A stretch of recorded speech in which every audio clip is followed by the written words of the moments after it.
Hola a todas las personas que nos siguen en este canal. Vamos a darle continuación a la lectura de este libro, El 12º Planeta, escrito por Zecharia Sitchin. Y estamos hablando del panteón sumerio. Hablamos del panteón egipcio, griego, hitita, hurrita, cananeo y ahora Zecharia Sitchin nos habla del panteón sumerio. Ya dijimos que el dios principal en ese panteón es Anu, que es el rey de Nibiru, y se le ve como padre de todos los otros dioses, no porque sea padre biológico, sino porque el rey en Nibiru, y de él dependen los otros Anunnaki allá y aquí en la tierra también. Por eso en ese sentido que se le llama el padre de los dioses, no porque sea biológicamente padre de todos. Dice, el segundo gran dios del panteón sumerio es Enlil. Dice, la segunda deidad en poder, o sea, está hablando de los dioses más poderosos. La segunda deidad en poder del panteón sumerio era Enlil. Su nombre significa Señor del espacio aéreo. En otros textos también aparece Señor del mandato, porque llegó aquí y sustituyó a Enki, a Ea, en el comando de la misión que tenían ellos aquí en la tierra. Enlil sustituyó, entonces el señor del comando, era el comandante general de todos los Anunnaki aquí en la tierra. Señor del espacio aéreo, o sea, en la región donde él mandaba, que era ahí en el Edín, lo que es Mesopotamia, estaba el espacio puerto que ellos colocaron para la llegada y la salida de las naves con oro y hacia Nibiru, de Nibiru hacia la Tierra y de la Tierra hacia Nibiru. Señor del espacio aéreo, todo estaba bajo su comando. Y este prototipo y padre de los posteriores dioses de las tormentas, tuvo hijos, Enlil, entre ellos aquel dios de la tormenta llamado por unas culturas Teshub o por otras Iskur, eran hijos de Enlil. Dice, Señor del espacio aéreo, prototipo y padre de los posteriores dioses de las tormentas, que encabezaban los panteones del mundo antiguo. Era el hijo mayor de Anu. Aquí en este primer libro, Zecharia Sitchin dice muchas cosas que las contradice después en el libro perdido de Enki, que he escrito más tarde. Parece que Zecharia Sitchin, a medida que va encontrando documentos nuevos, va actualizando las afirmaciones que hacen algunos libros. El primogénito de Anu no era Enlil. El primogénito de Anu fue el Enki. Y en el libro perdido de Enki ya lo leímos. Yo soy Enki, Ea, el primogénito del rey Anu de Nibiru. Ea era el primogénito, Enki, pero perdió el título de heredero al trono porque el primogénito no era el que heredaba, sino el hijo de una media hermana del rey, y en ese caso era Enlil, pero Enlil no era el primogénito de Anu, era Enki. Entonces aquí él dice, Zecharia Sitchin era el primogénito, hijo mayor de Anu. En el libro perdido de Enki dice lo contrario, que era Ea, el primogénito de Anu. Nacido en la morada celeste, o sea, Enlil, igual que Enki, nacieron en Nibiru, o sea, a eso se le llama la morada celeste, porque se le ven como el dios. En la morada celeste, o sea, el planeta Nibiru. Nació en la morada celeste de su padre, o sea, en el planeta Nibiru, donde gobierna su padre Anu. Pero en algún momento de los tiempos más antiguos descendió a la tierra y se convirtió así en el principal dios del cielo y la tierra. Era el comandante en jefe, por eso. Cuando los dioses se reunían en asamblea en la morada celeste, Enlil presidía las reuniones en compañía de su padre. Cuando los dioses se reunían en asamblea en la tierra de su padre, en compañía de su padre, Enlil presidía las reuniones en compañía de su padre. Cuando los dioses se reunían en asamblea en la tierra, se encontraban en la corte de Enlil, ahí en lo que es la región de Edigna, era el comandante en jefe. En el recinto divino de Nippur, esa era la ciudad que erigió Enlil para él, donde estaba su residencia, lo que los terrestres llaman de templo. Entonces yo les decía en el vídeo pasado que no sé, cuando se habla de templo y de dioses, no se imaginen a esos dioses como nos presentan las iglesias hoy, las religiones hoy. Son personas del planeta Nibiru, los Anunnaki, que le enseñaron, en un momento de la historia, le enseñaron a los terrestres a que lo llamaran dioses. Son personas, hombres y mujeres del planeta Nibiru que llegaron aquí y crearon el ser humano genéticamente, modificando un ser que ya existía aquí en la Tierra. Después de miles de años le enseñaron a los terrestres que ellos eran dioses. Una mujer entre ellos, Inanna, y después Marduk se declararon dioses y engañaron a los terrestres diciéndoles que tenían el poder de darle la vida eterna a uno y el poder de la resurrección a otro. Ese engaño viene hasta el día de hoy. Entonces, cuando se habla aquí de dioses y de panteón, hay que entenderlo ya en ese nivel. Así uno no se confunde tanto pensando en que son dioses como los que tenemos, los que tienen estas religiones de hoy. Son Anunnaki, llegaron aquí y le enseñaron al ser humano a que le llamara dioses, pero nunca fueron ni son dioses. Entonces, para que la nomenclatura no se confunda a los que escuchan la lectura cuando se habla de dioses, del cielo, de la tierra. Por eso dice, cuando los dioses se reunían en asamblea, en la tierra se encontraban en la corte de Enlil, porque era el comandante en jefe, ahí en la ciudad de él llamada Nippur, en Mesopotamia. La ciudad dedicada a Enlil, además de ser el sitio donde se encontraba su principal templo, llamado el Ekur. Entonces, templo es la residencia del Anunnaki. Y ese edificio grande de varias plantas, de 7 plantas por ahí más o menos, se llamaba el Ekur, casa que es como una montaña, era una pirámide. Hay una palabra que le dice sigurat, o sea, una construcción piramidal hacia arriba. Casa que es como una montaña, el Ekur. No solo los sumerios tenían a Enlil por supremo, sino también los dioses de Sumer, porque era el comandante en jefe. Estos le llamaban soberano de todas las tierras y dejaban claro que en el cielo él es el príncipe. Era príncipe de Nibiru, aspirante al trono, porque era el hijo de la media hermana y a la vez esposa de Anu, el rey de Nibiru. Entonces le tocaba, por la ley que se implantó en Nibiru, heredar el trono de Nibiru. Entonces, por eso dice... el príncipe en el cielo él es el príncipe, el heredero. En la tierra él es el jefe, están viendo. El comandante en jefe aquí en la tierra era él. Sus palabras o mandatos en las alturas hacen temblar los cielos, abajo hacen que la tierra se estremezca. Todas estas cosas que decimos aquí en este libro se entienden mejor leyendo el libro que ya publicamos, el primero, el libro perdido de Enki, que es como una aclaración de todos los otros libros que escribe Zecharia Sitchin. Hay un texto sumerio que dice, Enlil, cuyos mandatos llegan lejos, cuya palabra es noble y santa, cuyas declaraciones son invariables.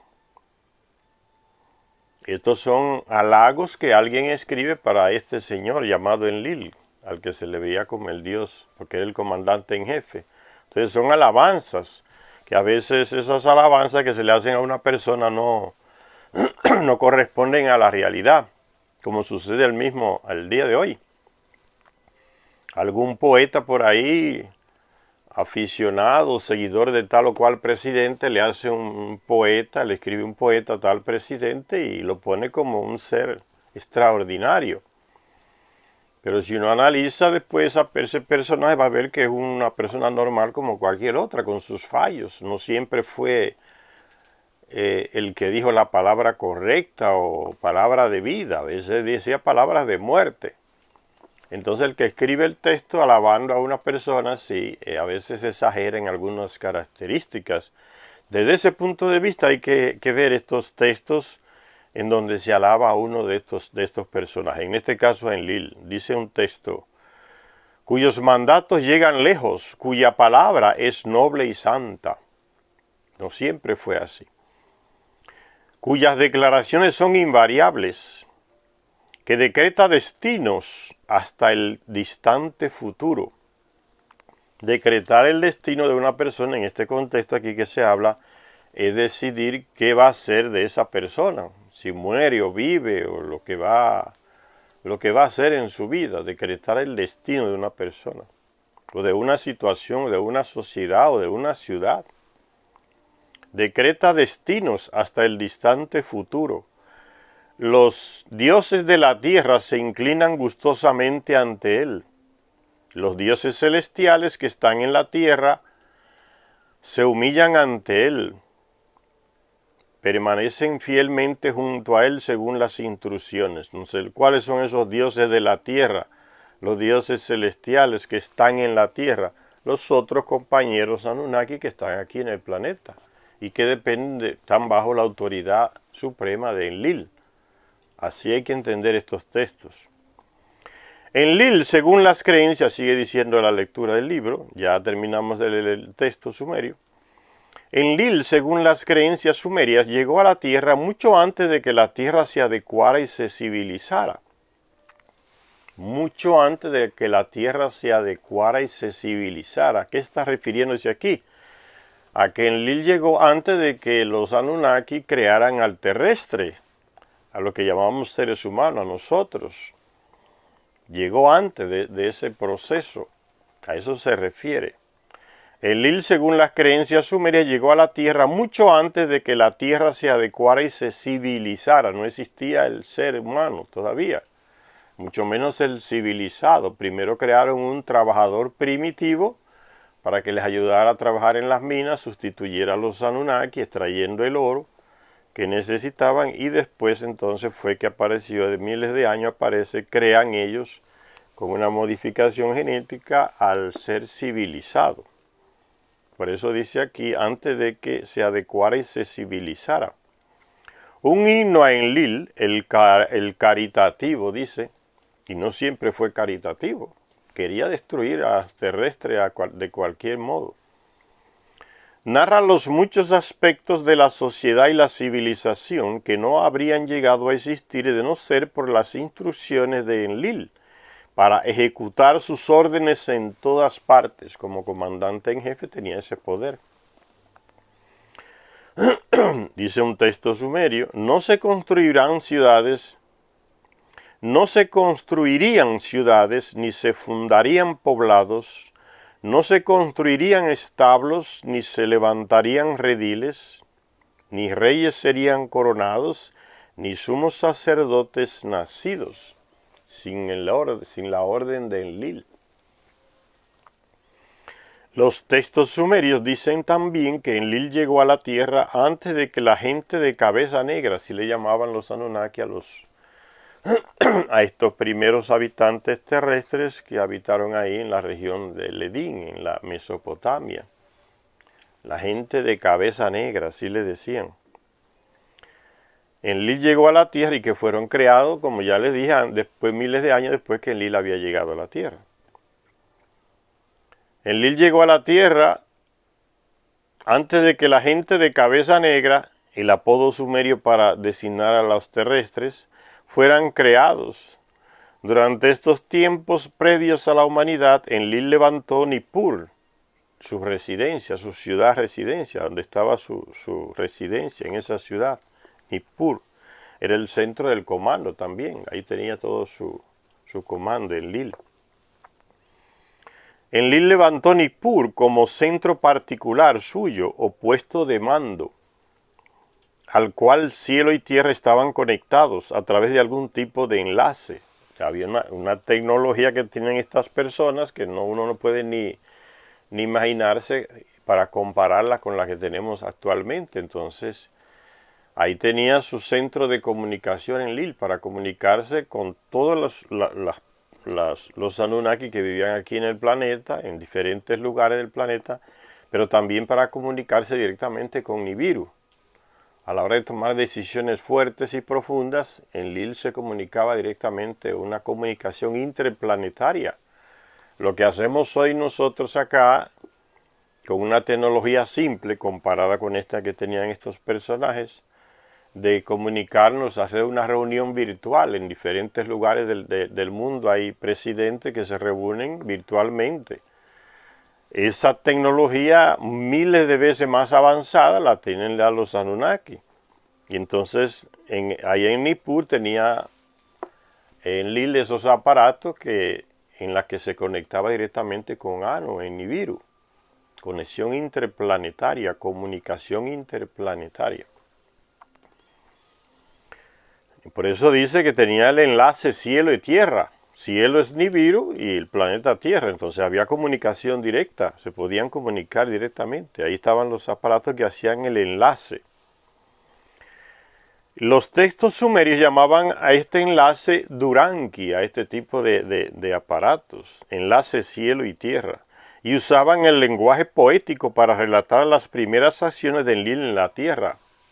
Hay un texto sumerio que dice: Enlil, cuando señalaste los poblados divinos en la tierra, Nippur levantaste como tu propia ciudad, la ciudad de la tierra, la noble, un lugar puro cuya agua es dulce. Fundaste el Duranki en el centro de las 4 esquinas del mundo. Son expresiones poéticas para llamar a ese lugar donde residía Enlil. El segundo en el comando aquí en la tierra. El primero en el comando en la tierra y el segundo como jefe después del rey de Nibiru, Anu. Entonces, como le enseñaron a los terrestres que ellos son dioses, entonces se habla aquí del panteón de dioses de Sumeria.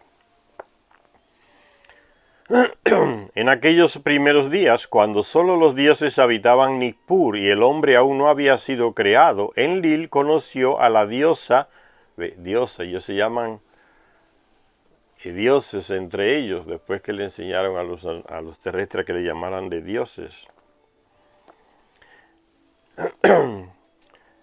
Dice que Enlil conoció a la diosa, o sea, una de ellos. Cuando se habla de una mujer diosa significa que era una Anunnaki, compañera de ellos, no era una terrestre. Aunque muchos de ellos se casaron con terrestres después, con mujeres de aquí de la tierra. Porque las mujeres de Nibiru que llegaron aquí eran muy pocas y se reproducían muy lentamente. Entonces muchos de ellos tomaron esposas aquí y se casaron y tuvieron descendencia. Y eso incluso aparece en la Biblia, ¿no? Cuando los hijos de los dioses son los Anunnaki. Vieron a las mujeres del terrestre del hombre que eran bellas o eran compatibles genéticamente, esa es la original del texto, eran compatibles genéticamente y tomaron de entre ellas las que quisieron y se casaron. Está en el libro del Génesis, en la Biblia. A eso se refiere. Enlil tomó a una de estas mujeres que llegaron de Nibiru. Por eso se le dice diosa. Enlil conoció a la diosa que acabaría convirtiéndose en su esposa. Según una versión, Enlil vio a su futura novia. Según una versión, hay varias versiones sobre este hecho. Cómo Enlil tuvo su esposa, que fue una compañera de las mujeres que estaban aquí, que llegaron de Nibiru. Cómo sucedió ese hecho. Cómo se convirtió en su esposa. Entonces hay varias versiones. Según una versión, Enlil vio a su futura esposa, a su futura novia, mientras estaba bañando en el riachuelo de Nippur. Estaba desnuda en un riachuelo tomando baño y él la vio. Fue un amor a primera vista, un apasionamiento. Se le fue la cabeza cuando vio a esa mujer desnuda ya bañándose en un río, en un riachuelo. O sea, un río que no es grande.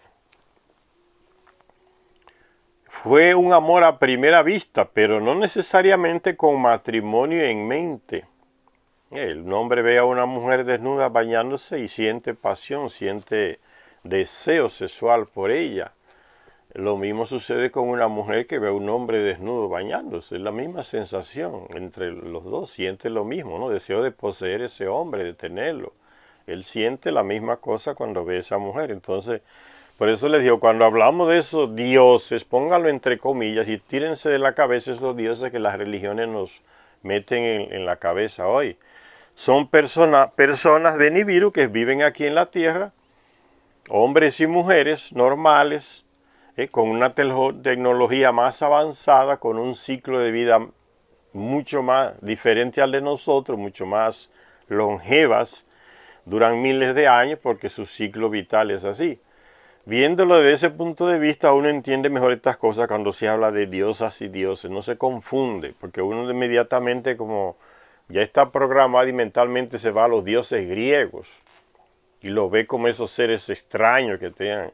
Son los mismos Anunnaki, hombres y mujeres normales, nosotros nos parecemos a ellos. Por eso actúan y reaccionan igual como lo hacemos nosotros. Se le llama dioses porque le enseñaron al terrestre que ellos son dioses, engañosamente. Entonces hay que sacarse ciertos esquemas religiosos de la cabeza para entender mejor estos textos que hablan de panteón y de dioses y de dioses y esas cosas. No imaginarse cosas que no son y que ya nos tienen condicionados, como cuando hablamos de la mitología griega. Entonces uno se imagina una cantidad de cosas que no son lo que uno debe imaginarse. Le estoy diciendo que hay que liberarse de esos condicionamientos religiosos. Entonces habla aquí de la primera versión que relata cómo Enlil conoció a la que vendría a ser su esposa. Esta versión dice que Enlil la vio bañándose en un riachuelo, en un río pequeño. Estaba desnuda bañándose. Y él pasó y la vio desnuda y se apasionó cuando la vio desnuda. Parece que tenía un cuerpo lindo. Dice, el pastor Enlil que decreta los destinos, el del brillante ojo, la vio a la mujer desnuda en el río bañándose. El Señor le habla a ella de relaciones sexuales, la convida a tener relaciones sexuales. Parece que se acercó a ella y la convidó a tener relaciones sexuales. Ella no está dispuesta. Enlil le habla a ella de relaciones sexuales. Ella no está dispuesta. Y dice ella, mi vagina es demasiado pequeña.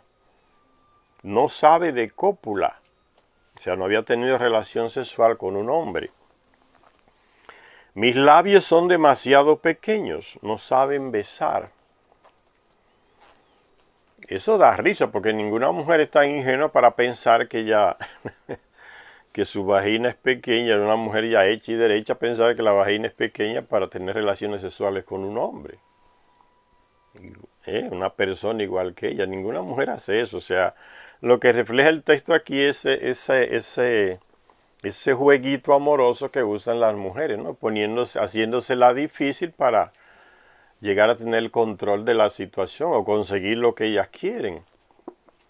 Haciéndose las pobrecitas, las inocentes, las que no saben de nada, las que van a ser las víctimas del cuerpo del hombre, en este sentido que estamos hablando, ¿no?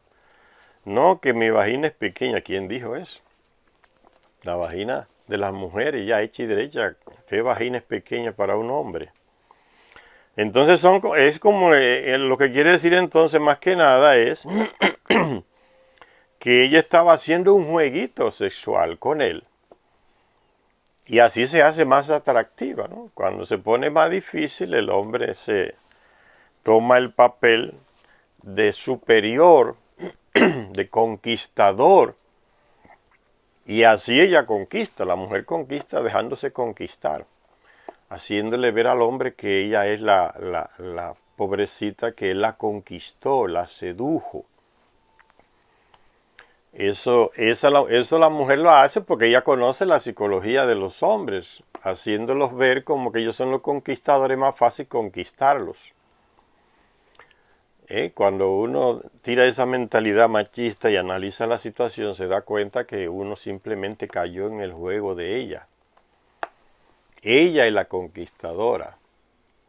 Entonces en esta versión ella aparece así como la inocente que no sabe de nada, de sexo, que tiene miedo, un aparente temor del miembro sexual del hombre. Y eso se sigue haciendo hasta el día de hoy, ¿no? Ya se presentan así. Pero cuando uno analiza la realidad se da cuenta que es lo contrario. No da ni para comparar la capacidad de la vagina de una mujer con el pene de un hombre. Somos muy pobres frente a la capacidad vaginal de una mujer a la hora del sexo. Pero fíjense, ella se presenta aquí de esa manera como hacen muchas hoy, entra en ese juego. No, que mi vagina es pequeña, que mis labios nunca han besado. Y estaba desnuda en el río tomando baño.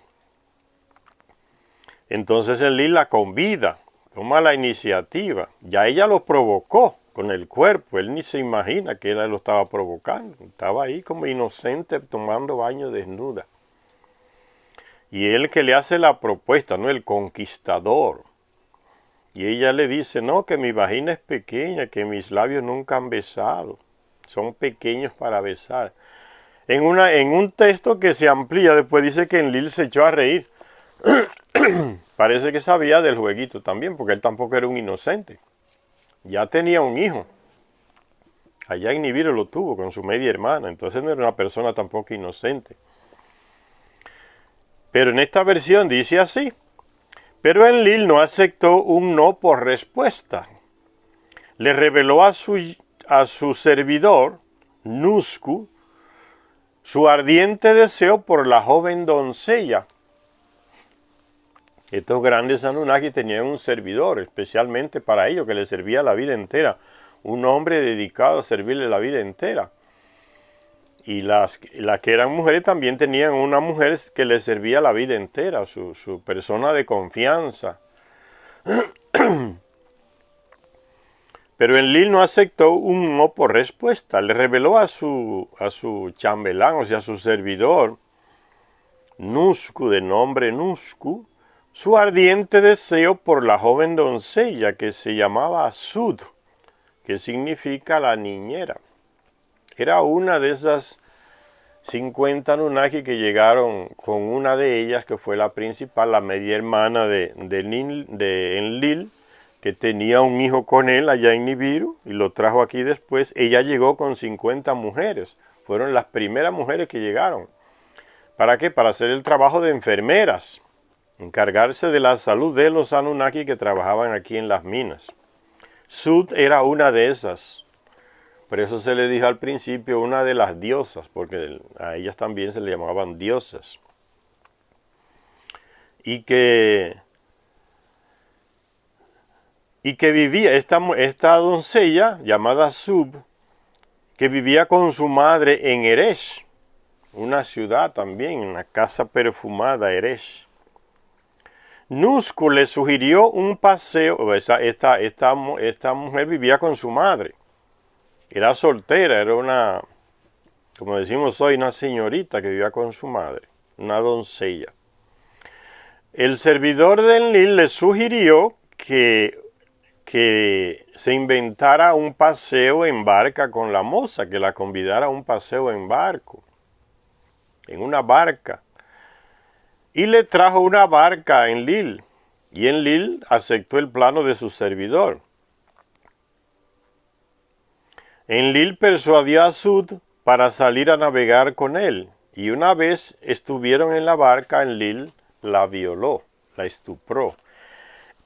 Ese acto de estuprar entre los Anunnaki era como el colmo de la violación de una ley sexual que podía cometer una persona entre ellos. A nadie se le perdonaba la violación de una mujer entre ellos, una mujer de ellos, porque ellos podían hacerlo con las terrestres y no se le aplicaban las leyes de ellos, pero cuando entre ellos, entre un hombre hacía eso con una mujer entre ellos, a nadie se le perdonaba, no importa que fuera el comandante en jefe o el rey. O sea, era una violación de la ley imperdonable, el estupro de una mujer entre ellos mismos. Y eso es lo que hace Enlil. la convida a un paseo y la estupra. Pero ¿qué mujer que sabe que un hombre la desea? Ya se la ha propuesto. Como ya se vio antes, le propuso tener relaciones sexuales y ya se hace la difícil. No, que mi vagina es pequeña, que mis labios nunca han besado, son pequeños. Ella sabe ya que él la desea, está loco por ella y aún así acepta el convite para salir con él solo en un barco. Ella no sabía lo que iba a pasar, claro que sabía, es que ella está siguiendo su plan. En los detalles uno se da cuenta del plan de esta mujer. Y no es cualquier Anunnaki que ella está conquistando, fíjense, al comandante en jefe. ¿Qué mujer que es soltera no va a querer tener un tipo así amarrado para ella? Tiene el poder. Entonces no es un ingenuo, no hay que ver este relato aquí como que la pobre mujercita estaba ahí y el tipo la abusó, la inocente que no sabía para dónde iba y abusó. Ese no es el caso. Esta mujer está haciendo su plano. El Lilith es simplemente un objeto de ella para conseguir lo que ella quiere. Porque al final de la historia vamos a ver el resultado. Entonces dice que la estupró en la barca y se la llevó. Y esa era una falta imperdonable entre los Anunnaki, entre estas personas que vinieron de Nibiru. El antiguo relato cuenta entonces que, aunque Enlil era el jefe de los dioses, o sea, el jefe del comando, estos se enfurecieron tanto por lo que había hecho que lo detuvieron y lo desterraron al mundo inferior. Lo enviaron hacia lo que hoy llamamos África del Sur. Eso es el mundo interior. El mundo interior o el mundo inferior, porque queda en la parte de abajo del planeta. Ellos están aquí en Babilonia, en Mesopotamia, entonces África queda hacia abajo, al mundo inferior.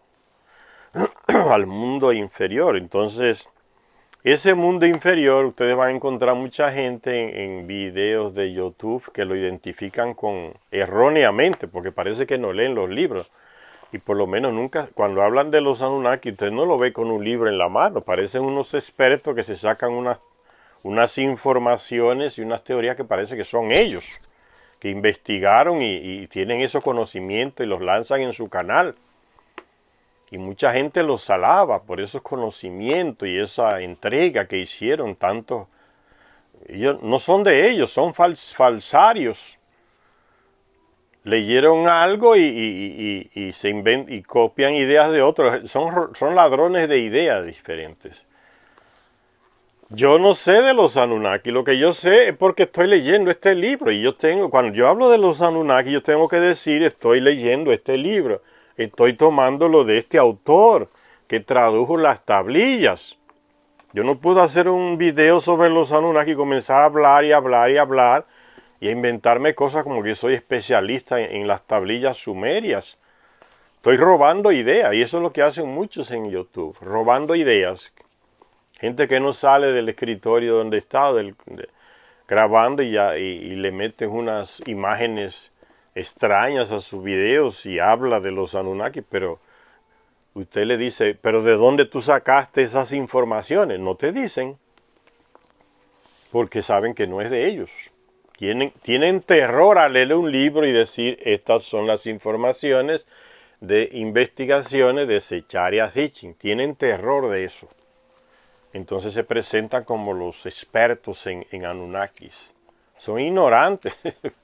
Simplemente están robando ideas. Y dice aquí entonces que el hombre fue, como ya les dije, este error, esta violación de la ley, no se perdona entre los Anunnaki, nunca fue perdonada. Era como una de las reglas de las fronteras, líneas rojas, como se dice hoy. A cualquiera que lo hiciera le metían la ley. Y a Enlil también, dice que lo desterraron, aun siendo el comandante en jefe, lo desterraron hacia el sur de África, al mundo inferior. Enlil, el inmoral, lo acusaron de inmoral. le gritaban, vete de la ciudad. Ve, y era el comandante en jefe. En esta versión, Sud, embarazada con el hijo de Enlil, siguió a este y se casó con él. Entonces no era aquella, la pobrecita, fue un plano. En otras versiones se dice que fue un plano que la mamá de ella con ella combinaron. Sabían ya por dónde caminaba Enlil, lo habían averiguado. Pasaba cerca del río siempre que iba a caminar. Y la mamá y la muchacha, que era soltera y doncella, hicieron el plano. Ponte a bañarte ahí en el riacho ese desnuda para cuando él pase te vea y quede amarrado. Y así fue. Entonces, desde esa es la otra versión, ¿ves? Que no era la inocentica que decía, no, que mi vagina es muy pequeña para tu pene. ¿Desde cuándo eso sucede? Eso nunca fue así. La vagina de la mujer se expande cuando está sintiendo placer y el pene del hombre entra, no importa el tamaño que sea. Entonces, esta es la versión más real que existe de que fue un plano de la mamá de ella y ella que hicieron para bañarse justamente por donde pasaba el hilo, en ese pequeño río, y que él la viera y quedara amarrado. Pronto conquistamos al comandante en jefe. ¿Y qué hace ella cuando lo condenan y lo envían al exilio? Dice, no, yo tengo un hijo de él, yo lo quiero. ¿Qué mujer violada va a querer a su estuprador? Entonces simplemente era un plano. Ella lo siguió y se casó con él. Otra versión dice que Enlil, arrepentido, buscó a la joven y que envió a su servidor para que le pidiera a su madre la mano de la hija. Como quiera, cayó en las redes. Igual de esa manera se realizaba el plano de la mamá y de la hija. De un modo o de otro, Sud se convirtió en la esposa de Enlil y éste le otorgó el título de Ninlil, señora del espacio aéreo, señora del comando. Consiguieron lo que querían. Entonces, en los tiempos antiguos, en nuestras sociedades, no antiguos, todavía se usa, un hombre encontraba a una joven en el río, en el monte, y la estupraba. Y esa joven, ella era llevada por los padres a la policía para denunciar el estupro, de la misma manera que estaba así sucia de lodo, de tierra, por el abuso que sufrió. Y esa era la prueba. Entonces la pobre muchacha iba paseada por el medio del pueblo, todo el mundo iba atrás mirándola, la estupraron a fulano y la llevaban a la policía, entonces ahí agarraban al tipo. Y por la ignorancia, los padres combinaban que ese estuprador se hiciera cargo de la joven. Entonces le daban a la joven estuprada a su estuprador para que la siguiera estuprando ya legalmente de por vida. ¿Qué amor iba a sentir una mujer por un tipo así? Pero esas mujeres se sacrificaban haciendo lo que los padres las mandaban, porque para ellas estaban ya degradadas, ya como que no tenían futuro. Ellas se veían a sí mismas mujer sin futuro. Ya me estupró, ya no sirvo para ningún hombre me va a querer, me va a aceptar. La única salida que ellas tenían, esas pobres mujeres, eran o aceptar ese estuprador como marido, si se le puede llamar esposo a un estuprador de ese tipo, y vivían en ese infierno la vida entera y morían así, sin sentir amor por ese hombre. Entonces cada relación sexual que tenía era otro estupro, que le recordaba el primero que ella sufrió, de ese estuprador. Y los padres se libraban de ese problema porque los padres se empeñaban en cuidar su prestigio, no el prestigio de de la joven que fue estuprada, sino ellos decían, ¿qué van a decir la gente de nosotros? Esa era la hipocresía de muchos padres, madres y padres, años atrás, y todavía se usa en muchos países. Ellos defienden su prestigio. ¿Qué van a decir la gente de nosotros? Que tenemos una hija aquí que fue estuprada y violada. Ya esa no sirve para nadie porque no es señorita. Todas esas estupideces uno las encuentra todavía y todo eso cae encima de la pobre mujer. Entonces ella se escondía, o a veces hasta se envenenaba, o a veces se escapaba del pueblo y nunca más volvía, porque ya todo el mundo la tenía enfocada. Esa fue la que estupraron, ya la tenía marcada y se iba lejos o fuera de ese pueblo donde vivía. Y si podía, rehacía su vida por allá o entraba a la prostitución. Esa era la desgracia que le caía y todavía eso sucede en muchos lugares. Pero si en otros casos también sucede que y sucede mucho en el día de hoy, tú ves que hay muchas mujeres jóvenes que van atrás, gastan miles de dinero en ir atrás de un futbolista que tiene millones y millones de dólares. Un jugador profesional de béisbol que tiene millones, tiene ciudadanía estadounidense. Hay mujeres que gastan un dineral siguiéndole la pista a esos hombres para tener sexo con ellos y dejarse embarazar por ellos y decirle, mire, yo tengo un hijo contigo. Entonces ahí se le arregla la vida, se le arregla el futuro, se le soluciona el futuro, como dicen muchas, ¿no?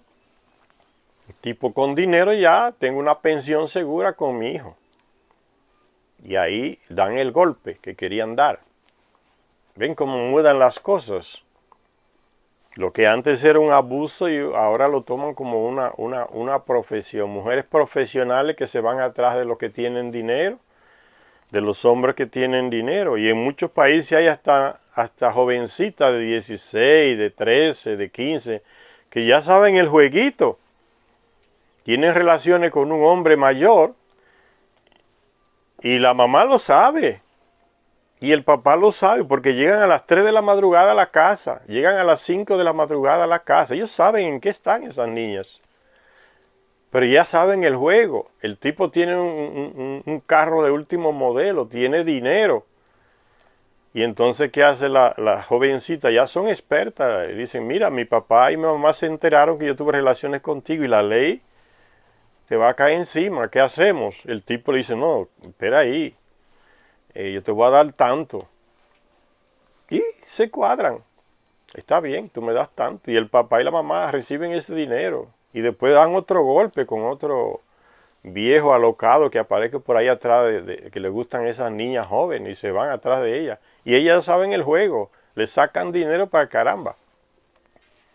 Esa es la realidad, señores. Uno no puede ser ingenuo y colocarse de una vez como la víctima. Hay un juego que uno tiene que ser realista a la hora de analizarlo y de verlo. Es un juego donde hay poder, donde hay dinero por el medio, donde hay adultos por el medio, donde hay jóvenes que ya no les importa, porque ya entran en el juego, son expertas. Hay que analizar esas cosas desde el punto de vista de las mujeres, porque cuando tú oyes a las mujeres hablando sobre eso, lo que son capaces lo que ellas ven que hacen otras mujeres, que no son víctimas, son expertas en eso. Entonces las víctimas existen, pero son de otro tipo de mujeres. Como esa que les narré de hombres que abusan de niñas y jóvenes inocentes y las estupran y las violan con violencia. Ese otro tipo de caso. Ven, la realidad es más complicada, más compleja. En este caso de Sub y Enlil, estamos hablando de la mujer que prepara el plano para conquistar al hombre que tiene el poder. ¿Ven? Es un tipo con poder, poderoso, entonces no es cualquier pies pelado que anda por ahí. Entonces, ¿qué mujer no se va a dejar estuprar, estuprar entre comillas, de un multimillonario beisbolista o jugador de fútbol. Ella va y sigue atrás de él, ¿dónde va? Y le ofrece y le da el teléfono y se le aparece en el hotel o se hace la vida. Yo vi hasta casos de mujeres que cuando están con el tipo en el hotel, que el tipo tiene una millonada, ellas mismas se golpean y gritan para que vaya alguien a ayudarla. ¿Para qué? Para acusar al tipo de violencia sexual. Y esos casos ya yo vi muchos. Mujeres que son expertas en eso, en sacarle dinero al tipo, saben que él tiene y le sacan dinero, aprovechan. Y con eso están quitándole también el mérito que tienen otras mujeres que han sido realmente estupradas y tienen que denunciarlo. Y la gente se queda con la duda, ¿será que era estupro o no era o que ella quería? Porque esas otras hacen el trabajo contrario. Van allá, ellas mismas se golpean o ellas mismas gritan que me hizo tal cosa, y son ellas las que están atacando al tipo para sacarle hasta el último centavo, si es posible dejarlo hasta en la miseria, no le importa. Entonces la realidad, ven, lo que quiero decir con esto es, no estoy hablando que justificando nada, estoy presentando una realidad que existe y que viene ya desde los tiempos antiguos, como vemos aquí, ¿no? Una mujer armaron un plano, ¿para qué? Para conquistar a un hombre poderoso. ¿Y usaron qué? Usaron su cuerpo y su inteligencia. Y yo les quiero decir con esto que sigue pasando. Diferente a otros casos donde hay abuso realmente. Y las pobres mujeres tienen que cargar con esa cruz la vida entera. Y que entonces sí, existen la realidad existe, ¿no? No es un solo color, blanco y preto, es complicada la realidad. Entonces uno tiene que saber analizar las cosas siendo realista para no... Porque hay gente que le encanta colocarse como víctima.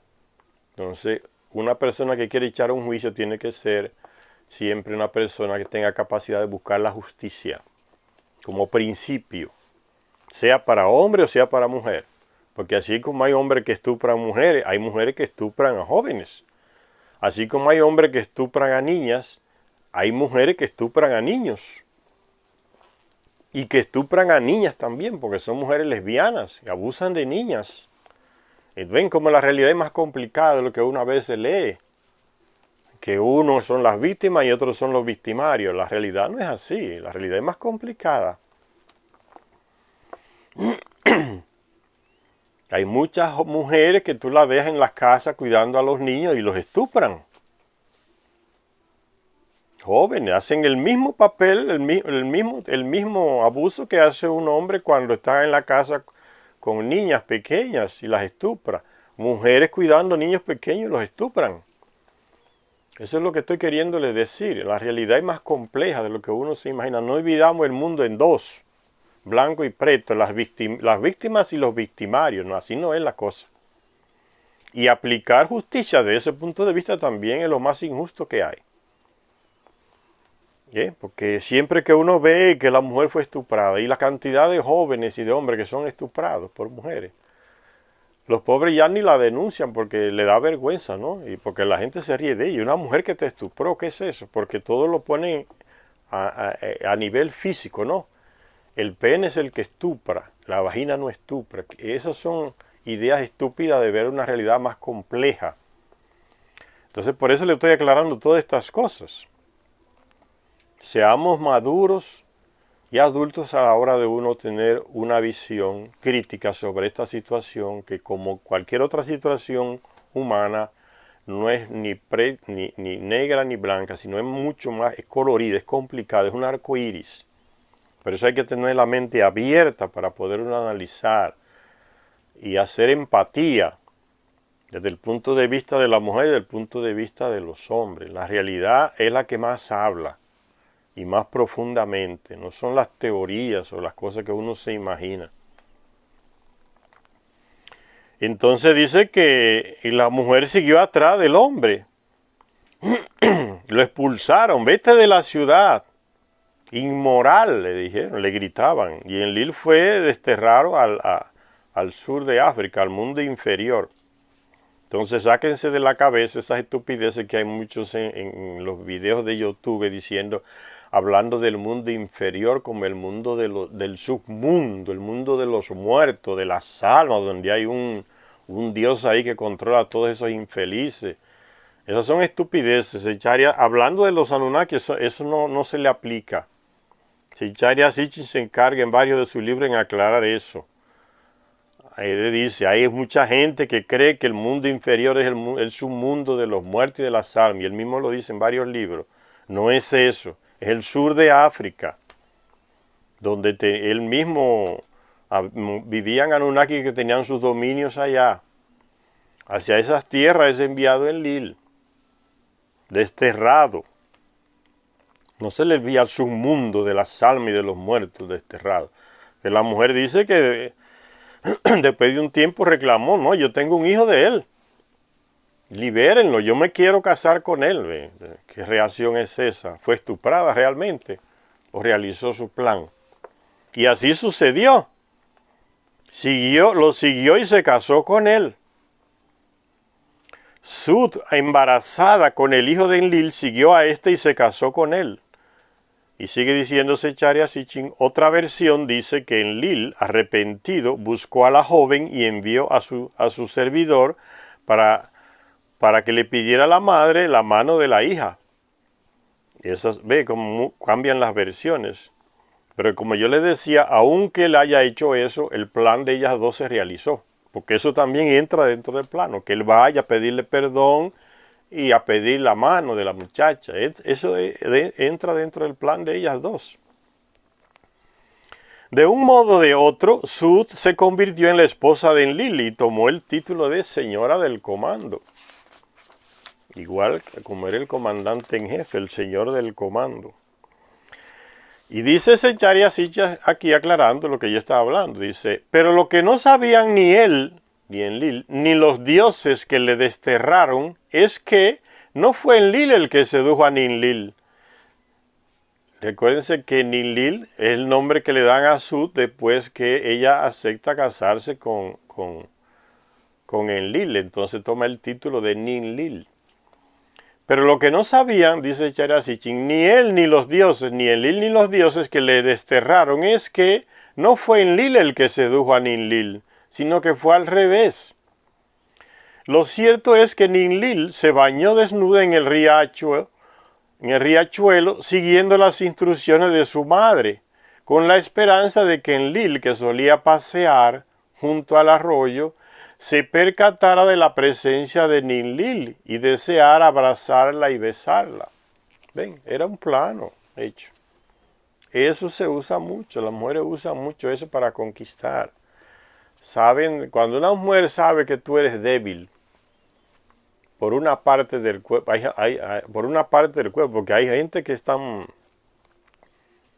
tapados de la cabeza, sobre todo hombres, no excluye mujeres, que se apasionan y se enamoran por la parte del cuerpo de una persona, por los ojos, por la boca, por las nalgas, por el trasero, Y la mujer a veces hace lo mismo, por una parte del cuerpo del hombre, por las uñas, por la nariz, por los ojos.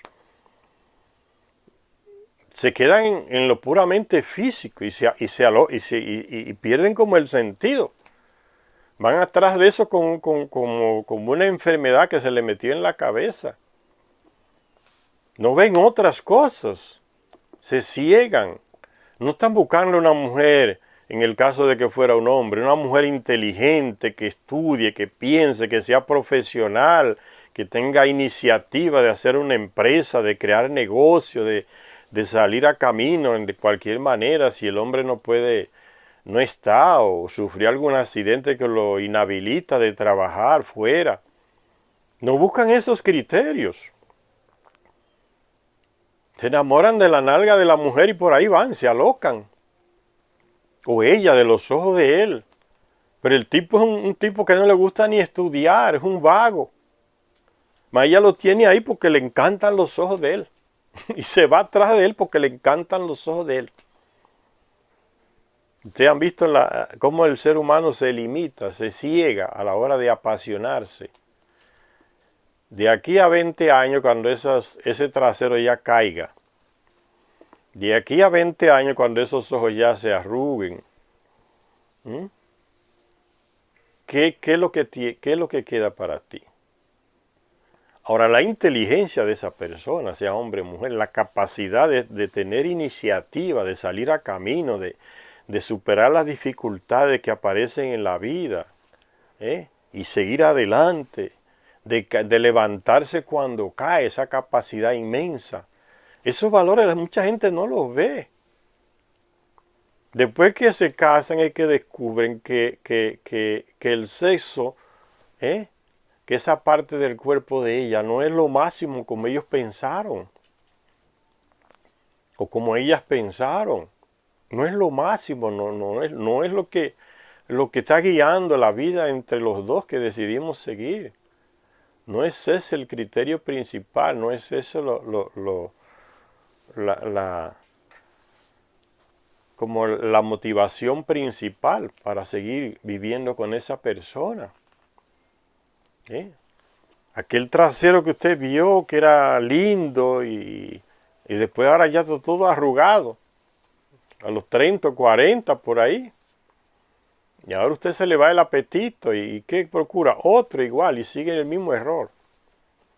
Ahora, la inteligencia de esa persona, la capacidad de vivir con otro, la madurez de esa persona para enfrentar, para superar las dificultades, para superar las discusiones que se presentan y seguir juntos o seguir separados como uno decida. Esos valores no se ven. Y la gente como que se ciega, y no ve en el otro ningún de repente un ser normal, una mujer normal, un hombre normal, de repente ya en la cabeza del que se alocó ya no tiene como, ¿cómo se dice? Como que no tiene defectos. Parece un ser especial de otro mundo. Todo eso está en la locura de la cabeza del que se enamoró, porque la otra sigue siendo normal. Y después descubre que esa persona tiene unas costumbres tan puercas a la hora de asearse, de limpiarse, de estar en la casa, que no conocía porque nunca convivió con esa persona. Se alocó por unas cosas exteriores que se manifestaban. Y entonces yo le decía que hay personas, sobre todo mujeres, que cuando descubren que un hombre se apasiona por una parte de su cuerpo y que pierde el juicio por eso, ellas entonces desenvuelven con esa actitud de controlarlo a través de eso. Y de manipularlo y de sacarle provecho a ese control que ellas tienen sobre la cabeza de aquel loco.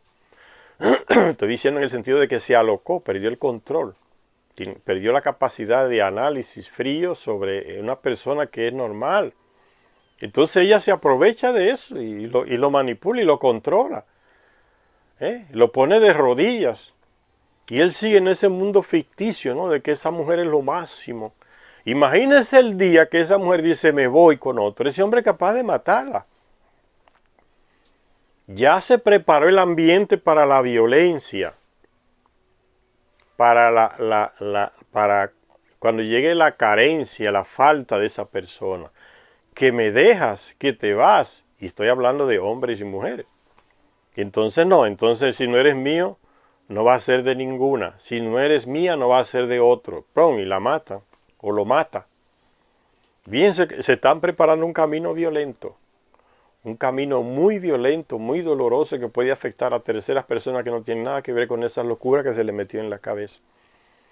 Pero si usted comienza desde el inicio, razona, conoce a esa persona, conoce sus debilidades, conoce sus puntos flacos, sus costumbres erróneas, sus mañas, cosas extrañas que hace, que usted no conoce. Cuando uno conoce, por eso que es bueno el tiempo de uno conocerse. Y uno dice, no, con este o con esta no, yo no voy a aguantar mucho tiempo, no, porque tiene unas cosas, una manera que no chocan con lo que yo, o con mis principios, con mi manera de ver la realidad o el futuro. Entonces no va a realizarse. El tipo es un alcohólico empedernido, un fumador de droga, un viciado. Ella es una mujer demasiado gastadora en dinero, que todo el dinero que le cae, ya no sabe ahorrar dinero. Todo lo que le cae va corriendo para la tienda, está viciada en comprar. Tiene el cuarto lleno de cosas que no necesita, pero sigue comprando y comprando, está viciada. Y gasta y gasta y gasta y no le importa. No tiene Entonces, cuando uno no ve todas esas cosas y se va de cabeza atrás de las piernas, del trasero, de los ojos, de la boca, del pecho, del cabello, pasan todas esas cosas, se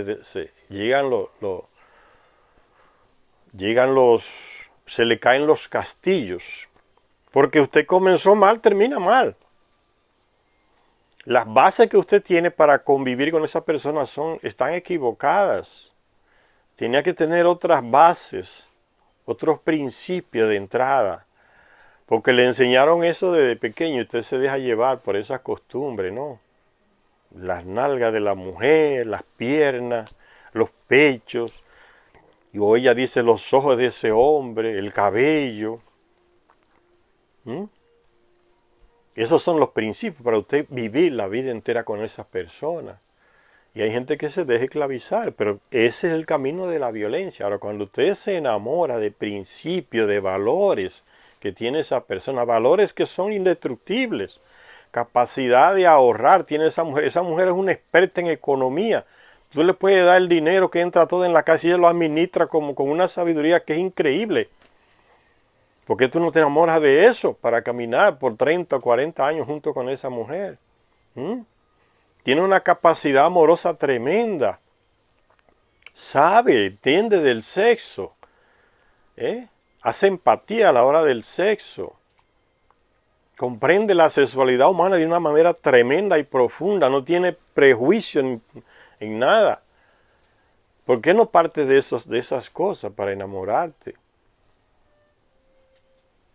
Tiene una capacidad enorme de superar los problemas, de reconocer sus fallos y hablar y pedir disculpas. Y uno se siente bien con esa persona porque ella ayuda a uno a comenzar otra vez. Caminando por ahí uno se evita muchos desastres, muchas violencias, señores. Porque aprender esa mujer tiene capacidad de dejar la puerta abierta para que yo salga un día por la misma puerta que entré a su vida, a su corazón. Ese hombre tiene capacidad de dejar la puerta abierta para que yo me vaya y salga como entré, como abrió la puerta de su corazón y yo entré. La tiene abierta, cerró la puerta para que yo no sea de más nadie. Porque uno no ve esas cosas, porque nadie le enseña a uno eso. Yo no sabía que tú eras tan puerca. ¿Cómo que yo me casé con una mujer tan puerca? ¿Cómo es que yo me casé con un hombre tan sinvergüenza? Tan irresponsable. Descubrir eso después que ya tú estás metida, eso tiene que hacerlo antes. Porque eso trae violencia. Yo no sabía que tú eras tan miedoso o miedosa de que cuando yo dijera yo me voy, tú me quieras matar porque te sientes que se te derrumbó el mundo. Yo no sabía que tú eras así, pues debiste saberlo antes de meterte con esa persona. Para eso es el conocimiento previo. No irte de cabeza. Me fui atrás, mira qué nalga tiene esa mujer, Dios mío, y se mete con ella. Después se da cuenta que está siendo todo usado por esa parte del cuerpo de ella. Usado y usado y usado. Y se amarran. Y llegan a una esquizofrenia tan profunda y tan grande, señores, que llegan a decir, sin esa persona mi vida no tiene sentido. Ustedes ven por dónde va la cosa, ¿no? Sin esa persona yo mejor prefiero morirme. Tú eras antes de conocer a esa persona, ahora resulta que después que conoces a esa persona ya no eres nada. Tienes tan poco valor que si esa persona falta en tu vida, ya tú tampoco la tuya tiene valor. No vale de nada. Me la quito. Fíjate por dónde cayó tan bajo la persona. Y mucha gente hace eso, señores. A cada día se ve eso. No entienden ese relacionamiento humano. No saben cuáles son las bases que hay que colocar para uno caminar. Un camino que siempre es así. No hay caminos rectos, pero hay gente que toma unas actitudes como que los caminos son rectos, que van a vivir con esa persona, que todo va a ser así siempre. Es el camino de los muertos, la línea recta. El camino de los vivos es una subida y una caída, una subida y una caída. Es el camino de los vivos. Entonces, esas son orientaciones para personas que se dejan llevar por las apariencias, por el dinero, por el poder. Se ciegan, por eso dicen los refranes. Lo primero que pierden los que se enamoran es el juicio. Pero no todo el mundo es así. Hay gente que piensa bien. Y por eso que esa cuestión del matrimonio y los divorcios hay que colocarlo al mismo nivel. Son normales. Hay personas que descubren quién es fulana o quién es fulano después de varios años. Porque esa persona se encargó de ocultar permanentemente ese defecto que tiene para que el otro no la dejara o no lo dejara. O sea, viene con un juego ya desde el principio, ocultar para que el otro no descubra quién soy realmente, cómo soy realmente. Mucha gente entra en el juego amoroso de esa manera, con unos planes ya preparados, que lo descubra quizás después de tantos años. Ya lo tengo amarrada, la tengo amarrado.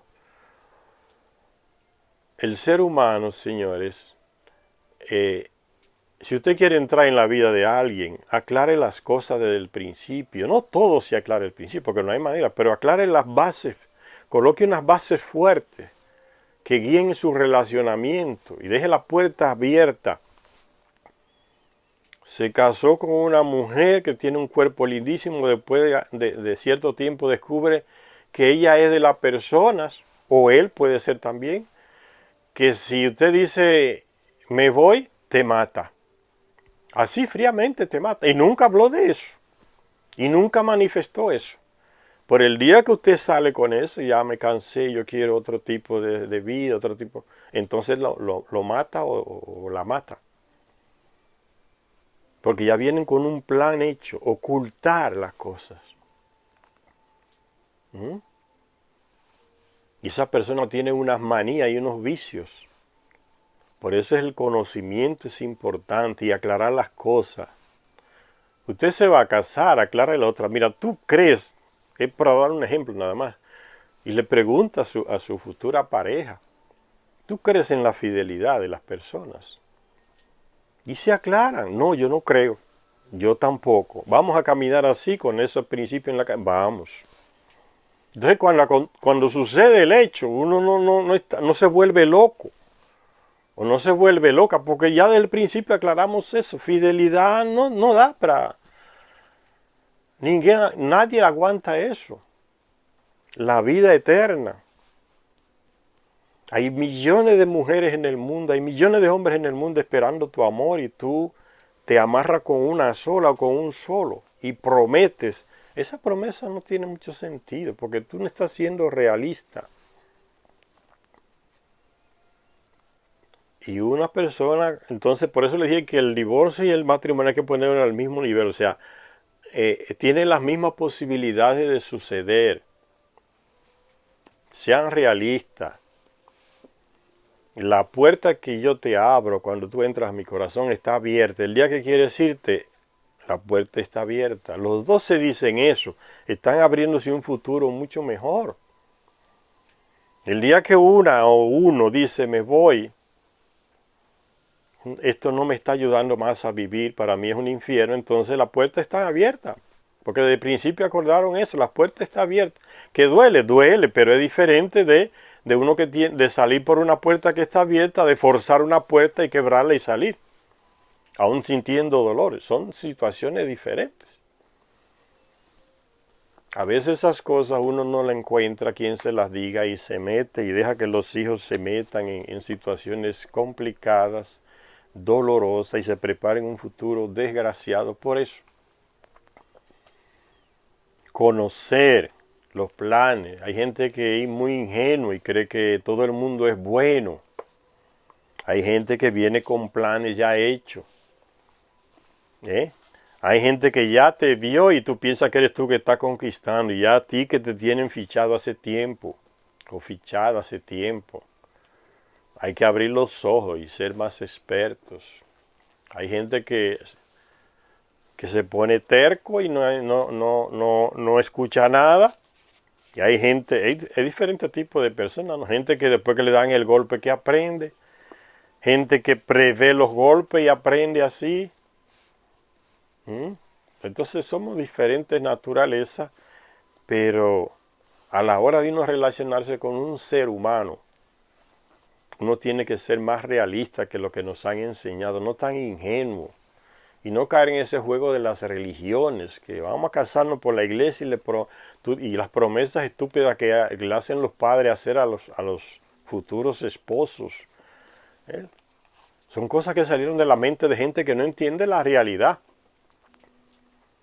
Tú le prometes ser fiel para siempre en la salud y la enfermedad, ser fiel para siempre. ¿Quién es fiel para siempre, señores? Eso de para siempre no se aplica al ser humano. Somos variables. Un día estamos, un tiempo estamos, otro tiempo ya no queremos estar, porque no nos sentimos bien. Entonces uno se siente bien buscando cada uno su camino. Y la vida continúa. No, pero con ese peso, ¿no? Porque ya ante Dios prometimos. Y le prometimos a Dios tal cosa que iba a ser para siempre y esta cosa. Y después, entonces, así no se camina, señores. Ven, cuestiones de los dioses en que no hacen caer los dioses, que no han metido en la cabeza. Yo le prometí a Dios. ¿Por qué? Porque el sacerdote estaba ahí, o el pastor, o no sé quién, y ellos son los representantes de Dios. Y yo le prometí a él, entonces le estoy prometiendo a Dios. Y se meten todas esas estupideces en la cabeza y guían su vida por esas cosas erróneas que le han metido la religión en la cabeza. La vida no es así, señores. No es por ahí que va la cosa. Hay que ser más realista, tener más madurez. Leyendo uno aprende mucho y avanza. Entonces el caso de Sud y Enlil nos guía mucho en lo que está pasando al día de hoy, porque leer estos libros y no adaptarlos a lo que está pasando hoy es una lectura fría, intemporal. Y ese no es el objetivo en el canal, es aclarar, compartir la sabiduría que sale de estos libros. Fíjense, desde el inicio de la humanidad están estas cosas. Entonces uno sabiendo eso, uno no se encuentra extraño que lo que esté pasando pase. Porque ya uno sabe, uno leyó. No es un ingenuo que ve las cosas que suceden y creen que ya fue lo máximo que te puede pasar a ti, que lo tuyo es lo único, que la cruz tuya es la más grande que existe. Eso ya viene pasando de miles de años, que tú no sabes, porque no lees. ¿Bien? Lo que le está pasando a los seres humanos ya les pasó miles de años antes. Y uno leyéndolo, uno entiende mejor las cosas. Y las asume mejor y las supera mejor. Las enfrentan de otra manera. Y sigue diciendo, el libro dice, hablando de ese plano de Nut o Enlil con su mamá para capturar a Enlil, y lo consiguieron. Eso pasa. A pesar de la forma en la que se enamoraron, Enlil fue tenida en muy alta estima. A partir del momento en que Enlil le dio la prenda de la señoría, o sea, cuando ella consiguió conquistar a Enlil, ya le caía automáticamente encima una parte del poder que él tenía. Soy la esposa del jefe, señora del comando. Hasta el nombre le cambiaron, Enlil. De Sud ahora es Enlil, la compañera de Enlil, la señora del comando, como él es jefe del comando. Compartieron el poder. Con una única excepción, dice que según creemos tuvo que ver con la sucesión dinástica. No se conocen más indiscreciones de Enlil, o sea, otros fallos otros tropiezos con otras mujeres, como decimos hoy. Que no se conocen. No significa que no los tuviera, simplemente que no aparece en ninguna tablilla relatado, que tuviera otro tropiezo, como se presenta esta situación. Una tablilla votiva encontrada en Nippur muestra a Enlil y a Ninlil en su templo mientras se les sirven alimentos y bebida. La tablilla fue encargada por Ur-Enlil, el criado de Enlil, significa Ur-Enlil, el nombre de este criado. Fue encargada a escribir esa tablilla. Está aquí, Enlil y Ninlil siendo servidos por unos terrestres. Enlil y Ninlil siendo servidos por unos terrestres. Ven, los terrestres van desnudos. Esa es una característica de los trabajadores primitivos y después de parte de los civilizados que le servían a los Anunnaki, le servían desnudos. O sea, estaba en una etapa un poco como medio animalada, ¿no? No sabían vestirse y son los Anunnaki que le enseñan después a vestirse, a confeccionar ropa. Por eso aparecen desnudos. Son dos hombres que están desnudos sirviéndole. Es una etapa muy antigua de nuestro desarrollo como personas civilizadas, como Homo sapiens. Parecen desnudos sirviéndole a los Anunnaki. Sigue diciendo el libro. Además de ser jefe de los dioses, a Enlil se le tenía por supremo señor de Sumer, el comandante en jefe. A veces llamada simplemente el país, se le llamaba Sumeria. El país. Y de las gentes de cabeza negra, que son los terrestres, de ahí de Sumeria, de esa región de Mesopotamia, le llamaban los cabezas negras.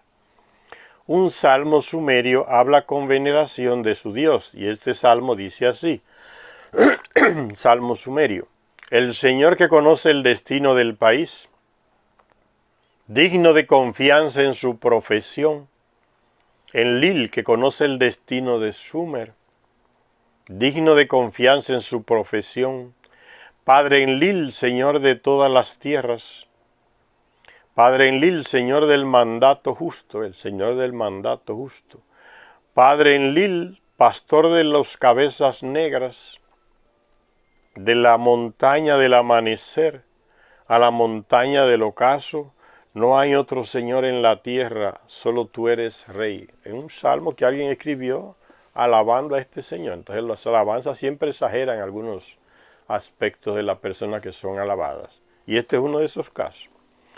Los sumerios reverenciaban a Enlil tanto por temor como por gratitud. ¿Ve? La misma actitud de mucha gente en las religiones hoy. Veneran a Dios por temor y otros por agradecimiento. Y con el temor que la iglesia le mete en la cabeza, con el miedo al infierno, el miedo a que se pierda tu alma, todas esas estupideces, la gente a veces le tiene miedo. Cuando habla, no, que es un pastor, es una pastora, entonces como lo tratan diferentemente, como que en esa persona no existe la capacidad de ser corrupto, ladrón, sinvergüenza, asesino, estuprador, violador, como de cualquier otro hombre normal. O sea, lo colocan en un trono que no lo merecen, lo deshumanizan por el miedo que se le ha metido a través de los años de religión en la cabeza, ¿no? Por eso siempre les digo, desnúdenlo, es un ser igual que usted, con los mismos fallos, las mismas posibilidades o logros o cosas positivas que usted tiene. No lo encumbre, que no es más de lo que usted es, un ser humano, una persona, que estudió cosas diferentes, bien, que consiguió un título diferente, ok, fue eso, pero sigue siendo uno igual que yo. Somos personas, y el respeto viene de ahí, de que somos personas, no porque él tenga un título y yo no, porque si es así, entonces vamos a hacer cometer injusticia. Y la gente a veces no ve las cosas desde ese punto de vista, ¿no? Es un pastor que tiene unas ropas extrañas, un sacerdote, un papa, un presidente o un juez que tiene una ropa extraña. Ya inmediatamente muda la mente de la persona, como que ese se merece más que el otro, más respeto. Somos todos personas. Es una manera injusta de ver a una persona, equivocada. ¿Y qué significa eso? Cuando usted ve a la persona así, como yo le estoy diciendo, que usted respeta su propia dignidad, que usted reconoce que usted es una persona digna por ser persona, y que por ser persona usted merece respeto, que el otro que tiene un título lo tiene. La diferencia es un título, pero en esencia somos personas, y de ahí debe salir el respeto a la persona. Es el principio de la ley para aplicarla. Somos personas, no porque usted sea juez, a usted hay que darle un privilegio que yo no tengo. Somos personas, el principio debe salir de ahí, la aplicación de la ley, de que somos personas. Cuando uno se respeta como persona, uno tiene dignidad, entonces desde ahí uno exige. Desde ahí uno se ve así, no se rebaja delante de nadie, no importa que tenga una ropa extraña o 15 títulos, lo que sea. Usted se valora, yo soy una persona igual que ella, pronto y acabó. Eso es lo principal, lo otro es secundario. Hay gente que no se valora así, hay gente que le lambie los pies al otro y no le importa, y lo dicen claro, sí, yo le lambo los pies a fulano, y más que los pies, otra parte del cuerpo que no voy a mencionar, se la lamben, o sea, pierden la dignidad completa de ellos frente a otro ser que es igual que ellos. Se degradan como personas, se desvalorizan completamente. Muchas personas hacen eso, hombres y mujeres. Cuando usted tiene dignidad y valora la dignidad, eso se manifiesta cuando usted habla, cuando usted camina, cuando usted mira a las personas. Cuando las personas la observan a usted, la escuchan, perciben, esta persona tiene algo. Tiene un valor de ella misma, sobre ella misma, que no lo tienen otros. Tiene dignidad. Y desde ahí viene el trato diferente, porque ven que una persona que tiene dignidad, no que abusa del poder que tiene o del título que tiene. Cuando uno tiene dignidad, uno sale, esa energía sale. Dignidad es energía, no es una cosa muerta que usted tiene en su personalidad. Es una energía que sale y se transmite, y la persona que está allá lo siente. Él es diferente, ella es diferente, tiene algo que yo no sé qué es, pero es una persona que tiene algo y no saben decir qué es. Usted tiene valor por su propia dignidad. Y ve a las personas de esa dignidad, no de arriba hacia abajo. Lo ve como una persona igual que usted, le tiene dignidad, se respeta.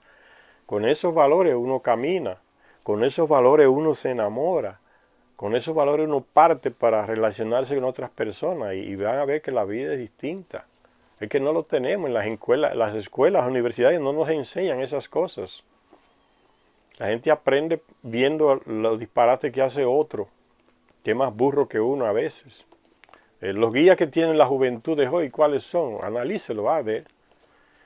Unos cantores viciados, unos actores viciados, y que la gente los engrandece. Son los guías de la media que tienen muchos jóvenes y jóvenes. Bueno, profesores corruptos que son más burros que los mismos alumnos. Hay una crisis educacional en valores para construir un mundo futuro mejor. Por eso es difícil la construcción de ese futuro mejor. Y sigue diciendo la lectura. Enlil elegía también a los reyes. Como comandante en jefe le daba el poder a quien él consideraba que lo merecía. Elegía el rey. Vamos a elegir a tal persona como el rey. Quien lo justificaba, quien le daba esa categoría era el comandante en jefe, Enlil. Quien lo aprobaba, lo desaprobaba. Enlil elegía también a los reyes que tenían que gobernar a la humanidad. O sea, a las personas terrestres en cualquier lugar. No como soberanos, sino como servidores del Dios a los que se les confiaba la administración de las leyes divinas de justicia. Esto es interesante aquí. Enlil elegía también a los reyes que tenían que gobernar a la humanidad. No como soberanos, sino como servidores del Dios. No se encumbren como lo máximo los soberanos, sino como servidores del Dios a los que se les confiaba la administración de las leyes divinas de justicia. Ahora los políticos agarran el poder y ya parece que son superhombres. Ya no hay manera de usted acercársele a ese tipo que andaba lambiéndole a usted un voto. Se metía ya enlodado a comer en la casa suya, a pedirle que votara, y usted al lado de él lo tocaba. Ya el tipo consiguió lo que quería. No hay manera de que usted se acerque a él. Fíjense la contradicción. Y aún así él dice que es mi representante. Yo sigo en la miseria en la que estaba cuando él fue a buscar mi voto, y él ahora tiene millones, carro, teléfono privado, teléfono gratis, carro gratis, dinero para caramba, casa gratis, viajes gratis, y él sigue diciendo que me representa a mí. Yo sigo allá en la miseria. Ya no hay quien alcance ese tipo. Me ve y me echa el polvo en el carro. Ya ni me conoce. Es el tipo de gente que tenemos hoy. Los llamados representantes. Les encanta ese tipo de representación. Cuando aparece alguien que quiere romper esa representación, lo atacan y le cortan hasta la cabeza, ¿no? Está en contra de la democracia representativa. ¿Qué democracia representativa del carijo es esa? Y dice que era para que administraran las leyes divinas de justicia. Ahora es para llenarse de privilegio y hacerse millonario y ladrón y sinvergüenza y narco. Y se va con todo su dinero. El que votó por él, qué sé yo quién fue. Ya ni recuerdo a quién visité. Para que administrara como servidores del Dios a los que se les confiaba la administración de las leyes divinas de justicia. Así pues, los reyes sumerios, acadios y babilonios abrían sus inscripciones de autoadoración, describiendo cómo Enlil les había llamado a la realeza. Estas llamadas, promulgadas por Enlil en su propio nombre y en el de su padre Anu. O sea, otorgarle el reinado a un personaje era el poder de Enlil. Y en otro texto que vimos en el libro perdido de Enki decía que los Anunnaki colocaban un aparato especial en la ciudad a la cual le habían entregado el reinado. Esta ciudad va a reinar por tantos años. Y este aparato que colocamos aquí, el símbolo del reinado de esta ciudad. Cuando le decidamos darle reinado a otra ciudad, tiramos ese aparato de aquí y lo llevamos a tal otra ciudad. Ellos otorgaban el reinado. Eso después se degeneró ya y dejaron de hacer eso, y los reyes conquistaban el reinado a fuerza de espada y de robo y de matanza. Conquistaban el reinado de esa manera. Pero al principio era así. Esas llamadas de Enlil, o sea, llamaron, pues tú vas a ser el rey, te nombramos rey. Le concedían legitimidad al gobernante y delimitaban sus funciones. Incluso Hammurabi, recuerdan a Hammurabi, aquel que escribió el código de Hammurabi, el rey de Ur, la ciudad de Ur. Incluso Hammurabi, que reconocía a Marduk, que era contrario del clan de Enki, contrario a Enlil. Incluso Hammurabi, que reconocía a Marduk como dios nacional de Babilonia, afirmó en el prefacio de su código legal que, el código de Hammurabi, Anu y Enlil me nombraron para promover el bienestar del pueblo. Anu y Enlil. Porque Enlil, como ya les dije antes, tenía una conexión de una comunicación interplanetaria, una tecnología que nosotros no tenemos todavía.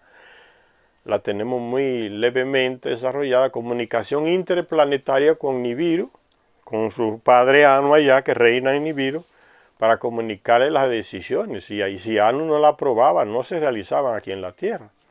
El comandante primero era Anu, después seguía, Enlil estaba en segundo lugar. Entonces le presentaba a su padre Anu muchas de las cosas que iba a decidir aquí. Anu la aprobaba o las desaprobaba. Por eso dice aquí con la aprobación de Anu y de Enlil. Y eso estaba en la conciencia de muchos soberanos terrestres que eran nombrados reyes, que era así que se procedía.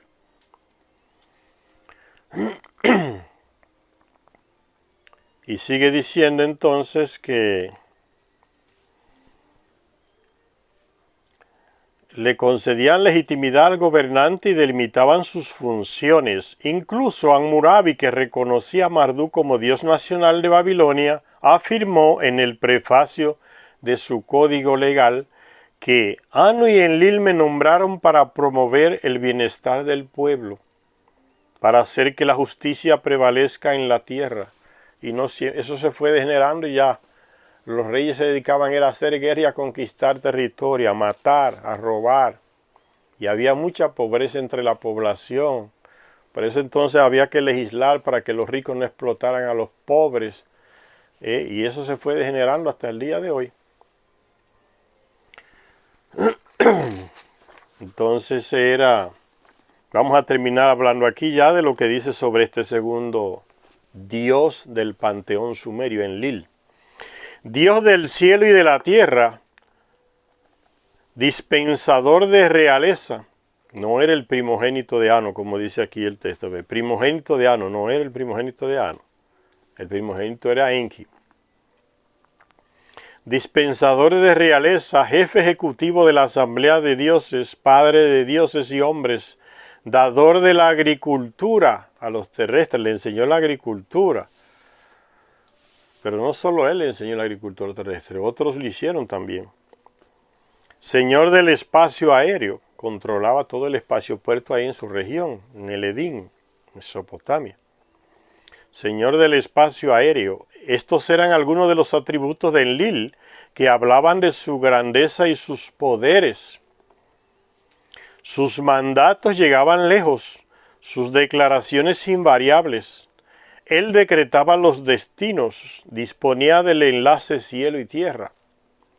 Y desde su impresionante ciudad de Nippur podías elevar los rayos que buscan el corazón de todas las tierras, ojos que pueden explorar todas las tierras. Se está refiriéndose aquí a ¿qué? A radares. Tenía radares ahí donde tenía los aparatos de la misión Tierra que tenía aquí en Nippur. Era el comandante en jefe, tenía muchos aparatos sofisticados ahí y tenía antenas que eran radares. Por eso está diciendo aquí que podían ver de lejos. Podían elevar los rayos que buscan el corazón de todas las tierras. Ojos que pueden explorar todas las tierras. Radares, pura tecnología. Sin embargo, era tan humano como cualquier joven capaz de dejarse seducir por una belleza desnuda de mujer. Por eso les dije, entiendan esta cuestión de los dioses como personas de otro planeta normales como nosotros que llegaron aquí y están gobernando y tienen una tecnología mucho más avanzada. Esa es la gran diferencia. Retírense esa imagen de dioses de la cabeza para que puedan entender estos libros, que si no se van a confundir todos. Y Zecharia Sitchin intenta hacer eso, fíjense.